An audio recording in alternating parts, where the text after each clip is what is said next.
Shalom semuanya, puji Tuhan. Bapak Ibu kasih Tuhan, senang sekali bisa bertemu lagi di acara yang sama dalam program Bible Study Online CK7 hari ini.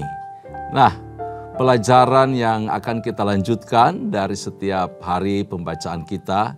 Dan hari ini kita akan membaca, merenungkan, belajar bersama-sama dari Mazmur pasal 109.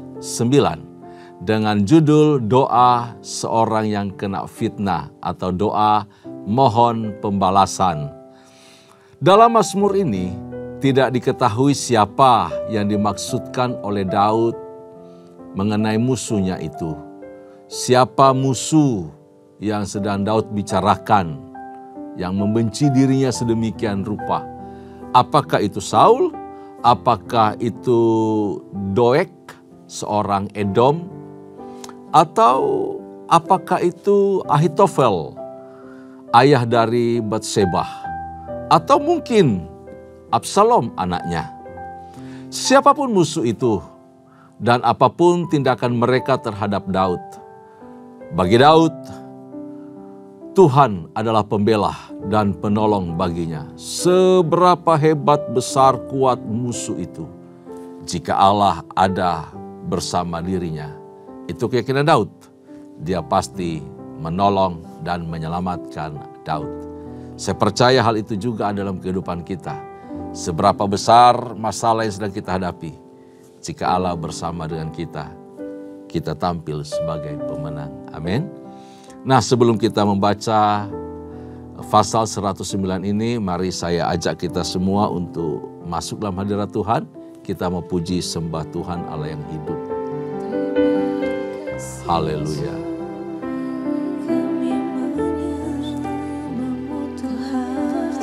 Terima kasih Tuhan Yesus. Terima kasih Bapa. Terima kasih. Terima kasih.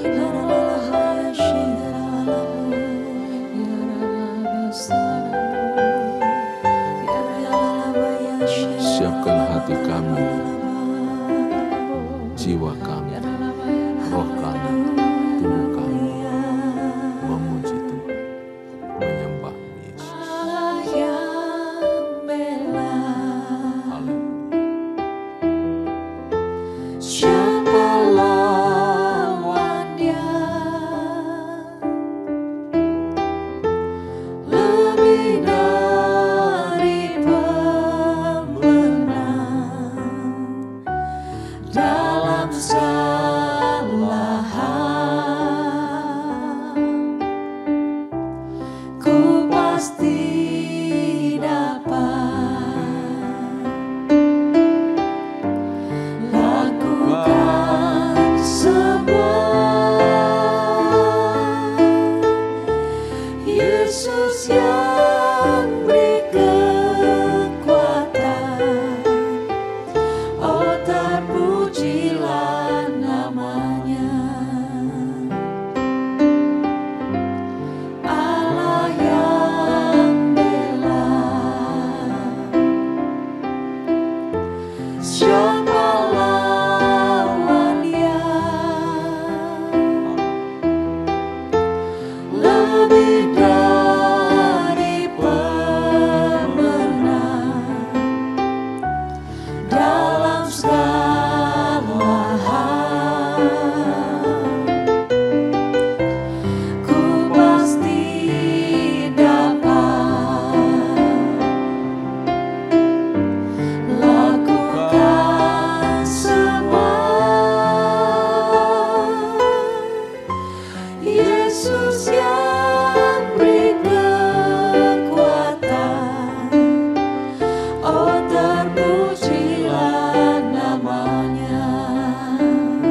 Yesus yang beri kekuatan, oh terpujilah namanya. Yesus yang beri kekuatan, oh terpujilah namanya.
Kami bersyukur punya Tuhan, penolong yang setia di dalam kehidupan kami.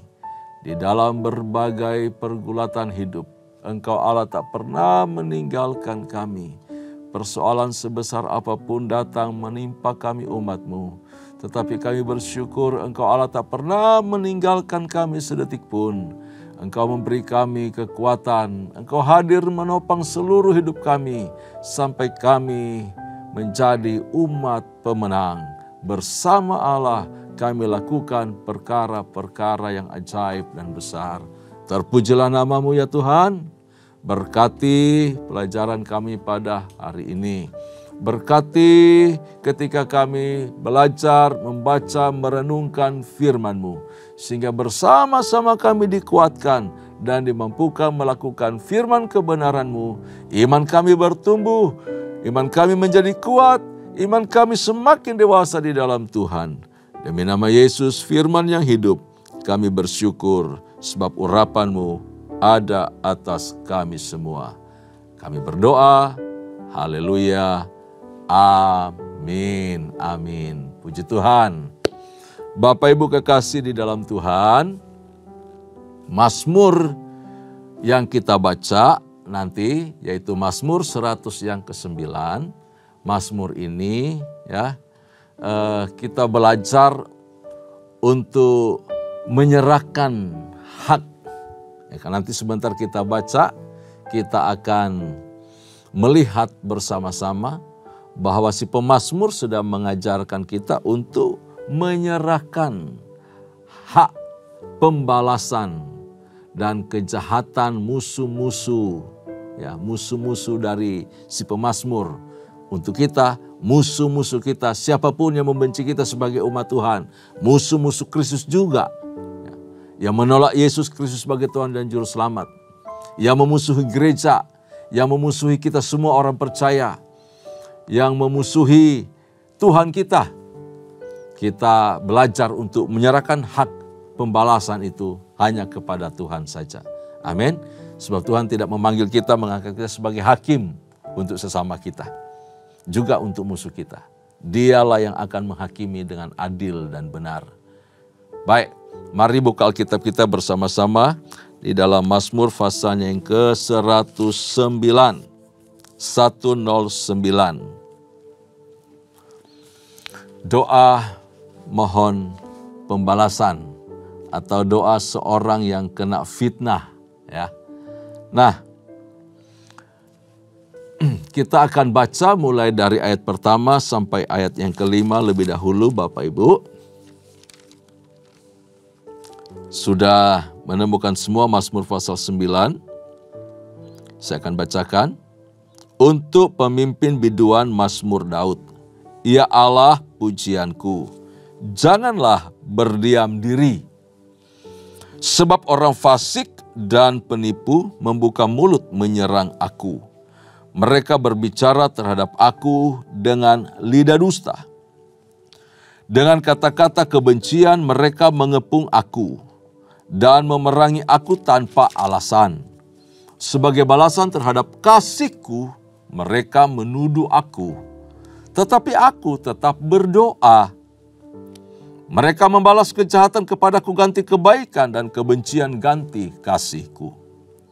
Nah, pemazmur mengadukan segala perkara, ya, yang dilakukan oleh musuh-musuh terhadap dirinya kepada Allah yang mendengarkan doa, yang memperhatikan hidupnya, yang sanggup menolong dia.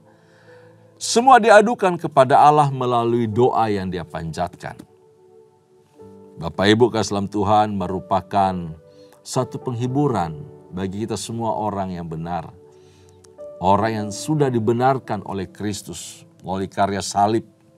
Bahwa tidak peduli siapapun yang memusuhi kita, Allah selalu ada di pihak kita. Amin. Dan Allah selalu siap sedia menolong kita. Setiap kita datang kepadanya, mengadukan segala perkara di hadapan Tuhan. Apa yang sedang kita alami, apa yang sedang kita derita. Mungkin musuh kita sakit penyakit. Mungkin musuh kita itu berupa kondisi ekonomi yang sulit. Mungkin musuh kita situasi yang sangat berat. Masalah anak, masalah komunikasi, apapun juga yang bisa terjadi dalam kehidupan rumah tangga yang membuat rumah tangga jadi sulit, jadi susah. Hubungan orang tua anak jadi renggang. Apapun itu yang disebut musuh tanda kutip. Kita bisa adukan semuanya kepada Tuhan. Kenapa? Karena Allah peduli dengan kita. Dia mempedulikan setiap keluhan hati kita. Setiap kali umatnya berteriak minta tolong, Allah mendengarkan. Allah mau hadir, Allah siap menolong kita. Amin. Begitu halnya dengan apa yang telah dialami oleh Daud. Pengalamannya dicatat di sini dengan baik, didokumentasikan. Supaya apa? Kita meniru. Tidak dengan kekuatan kita, tidak dengan kemampuan kita untuk mengatasi semua masalah hidup. Tetapi libatkan Tuhan, bicara ke Tuhan, panggil Tuhan, serukan nama Tuhan. Di dalam doa kita bawa segala perkara kepada Tuhan. Adukan semua kepada Tuhan. Dia yang mendengar kita. Dia mau menolong kita. Apa yang dialami oleh Daud di Mazmur ini, ya meminta penghakiman dari Tuhan saja. Hanya datang dari Tuhan. Di ayat 1 diberitahu, ya Allah pujianku, janganlah berdiam diri. Sebab orang fasik dan penipu membuka mulut, menyerang aku. Kepada Allah dia adu. Kita jangan balas kebencian dan kebencian. Kita jangan balas caci maki dan caci maki. Datang kepada Tuhan. Tuhan, mereka menista aku. Tuhan, mereka gosipkan aku yang enggak. Tuhan, mereka fitnah aku. Tuhan, adukan semua. Keadaanku sulit. Tuhan, tolong aku. Ulurkan tangan kasih-Mu. Angkat hidupku. Beri aku kekuatan. Supaya aku sanggup menanggung, memikul, menghadapi dengan kasih setia Tuhan. Sekali lagi, adukan segala perkara kepadanya. Sebab Ia mempedulikan kita. Daud mengeluhkan perilaku dari semua musuhnya. Ya. Supaya apa? Supaya Allah layak untuk menghakimi musuh-musuhnya itu. Allah yang bertindak. Allah yang akan membalas. Firman Tuhan katakan bahwa pembalasan adalah haknya Allah. Dan bukan haknya kita, umatnya. Tuhan yang berhak membalas. Kita nggak sanggup, kita nggak mampu. Kalaupun kita sanggup, nanti jadi perkara lebih panjang lagi, lebih sulit, lebih susah. Dan kita nggak jadi berkat. Tapi kalau Allah yang turut campur tangan, kalau Allah yang bekerja, Allah yang membalas, tidak ada yang bisa melawan Tuhan. Ya, dan selalu keadilannya itu nyata. Musuh-musuh Daud itu begitu kuat, begitu pendendam, begitu jahat. Kata-kata mereka tajam, sadis, ya, mengerikan. Hujatannya, tipu muslihatnya, penuh dusta, penuh kebencian, penuh fitnah. Tidak tahu berterima kasih, dijabarkan sini semua. Daud bertindak kasih, Daud menolong, diganti dengan kejahatan, diganti dengan pengkhianatan. Mereka membalas semua kebaikan, cinta kasih dengan kejahatan padanya. Betapa jahat musuhnya Daud, namun Daud tetap berdoa. Kita juga dalam pengalaman hidup setiap hari, orang-orang bisa bersikap manis di depan kita, tapi di belakang bisa menusuk kita. Dan betapa jahat kata-kata mereka, kebencian mereka, hujat mereka. Perilaku mereka, rancangan mereka yang jahat. Tetapi tetap kita bawa kepada Tuhan. Tuhan yang lebih tahu dan Tuhan sanggup menolong kita dan membalas setiap kejahatan yang mereka perbuat. Daud berdoa. Dia adukan semua kepada Tuhan. Betapapun jahat musuhnya. Bapak Islam Tuhan, apa yang dilakukan oleh Daud, pengalaman hidup Daud di sini, sama seperti yang Kristus juga alami. Kristus dihianati, Kristus dihujat, dicaci maki, Kristus menerima derah, pukulan, penderitaan yang ditanggungnya begitu berat sampai mati di atas kayu salib. Tetapi di atas penderitaannya itu, ketika dia tergantung di kayu salib, dia berdoa kepada Bapaknya, dia panggil Bapaknya. Dan dia katakan apa? Ampunilah mereka, sebab mereka tidak tahu apa yang mereka perbuat. Yesus menyerahkan penghakiman semua kepada Bapaknya. Ini Yesus memberikan contoh juga kepada kita. Dia tahu manusia harus diselamatkan. Kita setiap hari melalui sikap, perilaku, kata-kata kita, pikiran kita, bisa seringkali juga mengkhianati Yesus. Bisa juga tanpa kita sadari kita menyakiti hati Yesus. Kita menolak kebaikan Tuhan dengan cara menggerutu, ngomel, macam-macam cara. Membanding-bandingkan situasi hidup kita. Seolah-olah tidak ada Tuhan, seolah-olah Tuhan tidak sanggup menolong kita, seolah kuasanya cetek, tidak punya apa-apa. Buktinya saya sampai sekarang masih sakit. Seringkali masalah pergumulan hidup kita bandingkan dengan kasih setia Tuhan. Itu menyakiti hati Tuhan. Itu menyakitkan hati Tuhan. Bukan cuma musuh-musuh di luar sana. Kadangkala orang percaya, respon hidup, cara berpikir, tindakannya seringkali mengkhianati Tuhan. Seringkali menolak kebaikan Tuhan. Hati-hati Bapak Ibu dalam Tuhan. Jadi betapa kita harus belajar tahu diri. Betapa kita juga harus belajar sekarang mengikuti teladan Yesus. Menjaga setiap hari hati kita tetap murni di hadapan Tuhan. Tetap hidup dalam ucap syukur dan mengasihi Tuhan melalui seluruh keberadaan kehidupan kita. Nah, sadari sungguh-sungguh bahwa kasih setia Tuhan itu nyata setiap hari, setiap waktu. Apapun yang dilakukan oleh setiap musuh-musuh kita, kita bisa dengan lapang dada, dengan hati yang terbuka, bisa mengampuni mereka, memaafkan mereka, dan membiarkan keadilan Allah itu terjadi. Tuhan tidak pernah mengizinkan segala sesuatu melampaui kekuatan dan kemampuan kita. Hanya kadangkala kita mendahului Tuhan. Kita bertindak seolah kita lebih tahu, lebih jago, lebih hebat, lebih bisa menyelesaikan masalah itu. Padahal Tuhan punya cara yang hebat, yang jauh lebih luar biasa, yang tidak bisa kita pikirkan, yang tidak bisa juga kita rencanakan dan tak pernah kita duga. Dikerjakannya untuk kita, untuk kebaikan kita, untuk kita terus bisa melihat betapa hebatnya Tuhan itu. Semua orang membutuhkan belas kasihan Tuhan.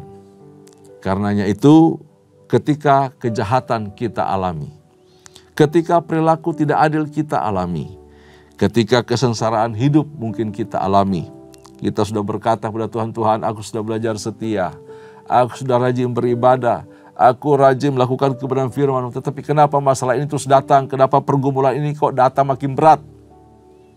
Tapi ingat, Tuhan mengizinkan segala sesuatu untuk kita alami, berarti Dia tahu kita sanggup menanggungnya. Kenapa?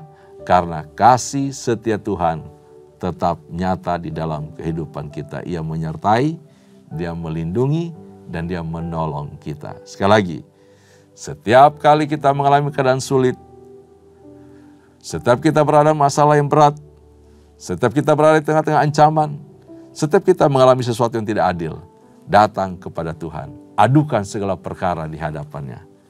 Ia akan dengan belas kasihan mendengar dan bertindak dengan keadilannya. Amin. Mari kita lanjutkan bacaan kita di ayat berikutnya, ayat yang ke-6 sampai ayat yang ke-20. Demikian firman Tuhan. Kata mereka, angkatlah seorang fasik atas dia, dan biarlah seorang pendakwa berdiri di sebelah kanannya. Apabila dihakimi, biarlah ia keluar sebagai orang bersalah, dan biarlah doanya menjadi dosa. Biarlah umurnya berkurang, biarlah jabatannya diambil orang lain, biarlah anak-anaknya menjadi yatim, dan istrinya menjadi janda. Biarlah anak-anaknya mengembara terlunta-lunta, dan meminta-minta, dan mengais-ngais dari puing-puing rumah mereka. Biarlah penagih hutang menyita segala miliknya, dan orang luar menjarah hasil jerih payahnya. Janganlah ada orang yang tetap menunjukkan kasihnya kepadanya. Janganlah ada orang yang sayang kepada anak-anaknya yang menjadi yatim. Biarlah dilenyapkan keturunannya dan dihapuskan namanya dalam generasi berikutnya. Biarlah kesalahan bapa leluhurnya diingat-ingat di hadapan Tuhan, dan janganlah dihapuskan dosa ibunya. Biarlah semuanya itu selalu diperhatikan Tuhan, supaya ingatan kepada mereka dilenyapkan dari bumi. Oleh karena Ia tidak mempedulikan kasih dan hanya mengejar orang sengsara dan miskin dan orang yang hancur hati untuk dihabisi. Ia cinta kepada kutuk, maka kutuk mendatangi dia. Ia tidak suka kepada berkat, maka berkat menjauh dari dia. Ia memakai kutuk sebagai bajunya, sehingga kutuk merembes seperti air ke dalam dirinya, seperti minyak ke dalam tulang-tulangnya. Biarlah baginya kutuk itu seperti pakaian yang dikenakannya, sebagai ikat pinggang yang senantiasa dipakainya. Biarlah semuanya itu dari pihak Tuhan menjadi upah orang yang mendakwa aku, dan upah orang yang berkata-kata jahat terhadap aku. Wow. Kalau kita baca bagian ini seolah-olah doa kutuk ya. Saking gemasnya Daud, si pemazmur ini, melihat perilaku orang jahat itu kepadanya dan sangat mengerikan kejahatan yang dibuat terhadap dirinya. Nyawanya selalu terancam setiap waktu, berbaik hati, bermurah hati di depan saja, lalu di belakang nusuk. Waduh, akhirnya keluar kata-kata seperti ini. Ini sebenarnya mengutip, ya, si pemazmur mengutip. Karena itu dimulai dengan kata mereka di ayatnya yang ke-6. Kata mereka, angkatlah orang fasik. Lalu seterusnya doa ini dipanjatkan. Jadi Daud itu mengutip doa atau kutukan ini dari seseorang, lalu kemudian menubuatkan hal itu terjadi kepada musuhnya, orang yang berbuat jahat kepadanya. Tetapi tidak hanya di sini saja Daud sedang mendoakan musuhnya supaya hal itu terjadi. Namun di kemudian hari, karena ini juga sifatnya nubuatan. Di dalam perjalanan kehidupan Kristus kita tahu ada salah satu yang mengkhianati dia, dan itu sangat keji sifatnya. Dan doa ini juga dikenakan kepada Yudas Iskariot. Bapak Ibu saudara Tuhan, Daud berkata-kata demikian bukan didasarkan atas dendam kesumat, atas kebencian yang dalam, ya. Tidak, melainkan dengan cara yang penuh saleh, penuh kasih, yang menyala-nyala terhadap Allah. Jadi bicara kutuk di sini, kalau kita bandingkan dengan apa yang dimaksudkan oleh Daud, bahwa dibandingkan dengan sikap, dengan tindakan, dengan karakter Allah yang penuh kasih karunia itu, kejahatan ini begitu rusak, begitu parah. Sehingga kalimat-kalimat ini memang harus dialami oleh setiap orang yang bertindak jahat. Berbanding terbalik dengan kasih setia atau kemurahan Allah yang dinyatakan kepada setiap orang yang dikasihi oleh Tuhan. Kita bisa melihat itu dengan tindakan kasih setia Allah melawan dosa. Bapak Ibu Tuhan, permusuhan yang sangat dalam terhadap dosa yang diungkapkan oleh Daud di sini. Dia melihat kasih setia kemurahan Allah yang besar itu dalam upaya melawan dosa yang sangat kejam, yang sangat jahat. Karenanya itu orang sulit memikirkan apa yang dikerjakan Allah di atas kayu salib. Kasihnya yang begitu hebat, begitu luar biasa untuk menaklukkan, mengalahkan, membinasakan kuasa dosa. Begitu kejamnya dosa, begitu jahatnya dosa itu. Sehingga penggambaran terhadap kekejaman dosa itu nampak sekali dalam doa ini yang diungkapkan oleh Daud. Jadi kita tidak salah memahami, kok Daud aja bisa doa ngutukin orang begini ya. Enggak, bukan itu maksudnya ya Bapak Islam Tuhan ya. Bukan demikian maksudnya. Dia menunjukkan ya mata hatinya, rohnya itu kepada kasih karunia Allah. Supaya apa? Dibiarkannya kasih Allah itu turun. Ya, menyapa setiap pribadi para pembenci. Ketika mereka tidak merespon kasih setia Allah itu, maka kebinasaanlah yang mereka alami. Khususnya kalau bicara dengan Yudas Iskariot dalam kehidupan Yesus dalam peristiwa kematian Kristus Yesus Tuhan. Pribadi pengkhianat ini, waduh, jauh lebih jahat. Yudas Iskariot lebih mengerikan kejahatannya dibanding dengan Pilatus yang memutuskan dan menjatuhkan hukuman harus terjadi kepada Yesus. Karena desakan umat meminta kematian Yesus, meminta penyaliban Yesus. Jadi Daud mengecam dan menubuatkan kebinasaan orang itu. Menyatakannya sebagai orang yang paling merana di dalam hidup. Bahkan telah ditentukan untuk binasa. Yesus juga katakan, bahwa Yudas Iskariot telah ditetapkan untuk dibinasakan, untuk binasa. Bukan tidak memberi kesempatan kepada dia untuk bertobat. Diberi kesempatan untuk bertobat. Diberi kesempatan untuk memikirkan kembali rancangannya. Tetapi Yudas tidak mau bertobat. Setelah dia melakukan tindakannya, dia juga tidak menyesal dan bertobat. Tidak. Tapi dia gantung diri dan jatuh. Mati, jatuh, dan perutnya terbelah, pecah. Nah, itu kondisi si pengkhianat.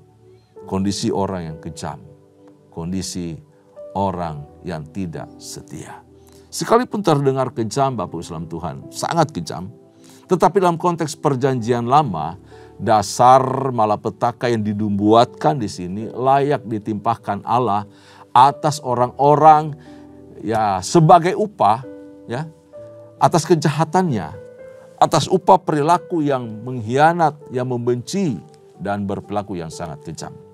Oke, kita lanjutkan pembacaan kita lebih dahulu di ayat berikutnya. Ayat 21 sampai yang ke-31 saya akan bacakan juga bagian ini kepada kita semua. Tetapi engkau ya Allah, Tuhanku, bertindaklah untukku oleh karena namamu. Lepaskanlah aku karena besarlah kasih setiamu. Sekali lagi kasih setia Tuhan. Loving kindness of God di sini diulangi lagi. Sebab miskin dan sengsara aku, dan sangat dalam terluka hatiku. Aku menghilang seperti bayang-bayang memanjang. Aku dikebaskan seperti belalang. Lututku gemetar karena puasa, dan badanku menjadi kurus kehabisan lemak. Aku telah menjadi celah bagi mereka. Ketika mereka melihat aku, mereka menggeleng-gelengkan kepalanya. Tolonglah aku ya Tuhan Allahku, selamatkanlah aku sesuai dengan kasih setiamu. Supaya mereka tahu bahwa perbuatan tanganmu lah itu. Bahwa engkaulah ya Tuhan yang telah melakukannya. Biarlah mereka mengutuki, asalkan engkau memberkati. Apabila mereka bangkit, mereka akan dipermalukan. Tetapi hambamu akan bersuka cita. Biarlah orang yang mendakwa aku berpakaian noda, dan biarlah mereka berjubah malu. Aku sangat bersyukur kepada Tuhan dengan mulutku. Aku hendak memuji-muji dia di tengah-tengah orang banyak. Sebab ia berdiri di sebelah kanan orang miskin untuk menyelamatkannya dari orang yang menghukumnya. Orang miskin di sini bicara sikap hati yang rendah hati di hadapan Tuhan. Sikap yang haus akan Tuhan, merindukan Tuhan, merindukan pertolongan Tuhan, mengadukan segala perkara hanya kepada Tuhan saja. Itu disebutkan sebagai orang yang miskin, orang yang rendah hati, orang yang selalu mengandalkan Tuhan. Setelah menubuatkan murka Allah terhadap para musuh-musuh yang sangat kejam itu, di sini Daud menerima sebuah kelegaan dari Allah, ya. Hatinya jadi lega karena jaminan dari Tuhan. Tetapi dari segala kerendahan hati, dengan segala kerendahan hati, tanpa memegahkan diri di hadapan Tuhan, meminta keadilan Tuhan supaya dinyatakan atas perkaranya. Tuhan sendiri yang datang menyelesaikan semua perkara hidupnya berdasarkan namanya Tuhan, berdasarkan kasih setianya Tuhan. Jadi nama Allah, nama Tuhan sama dengan kasih setianya. Sinkron. Sama tindakannya, dari namanya terlihat dialami keselamatan. Dari namanya nampak kasih setia atau kemurahannya. Nah, itu luar biasa Allah kita.